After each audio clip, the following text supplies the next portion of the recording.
اور جنہیں تم اللہ کی سوا پکارتے ہو وہ تمہاری مدد کیا کریں گے، وہ تو اپنی مدد بھی نہیں کر سکتے۔ اپنی آواز دھیمی رکھا کرو۔ ایک دن آئے گا، میرا اللہ کہے گا، جس نے دنیا میں زندگی میں ایک دفعہ میرا نام لیا اس کو بھی جنت میں ڈال دو، اور تجھ پر جو مصیبت آئے اس پر صبر کیا کر۔ جو اللہ پر بھروسہ کرے گا وہ اس کے لیے کافی ہوگا۔ ہم نے یقیناً اس سے راہ دکھا دی، اب خواہ وہ شکر گزار رہے یا ناشکرا بن جائے۔ اے پروردگار، ہم تیری ہی عبادت کرتے ہیں اور تجھ سے ہی مدد مانگتے ہیں۔ سب تعریف اللہ تعالیٰ کے لیے ہے جو تمام جہانوں کا پالنے والا ہے۔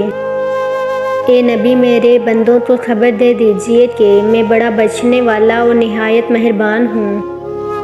یقیناً ہم نے انسان کو سب سے اچھی صورت میں پیدا کیا، اور تم شکر گزاری کرو گے تو میں اللہ تمہیں اور زیادہ دوں گا۔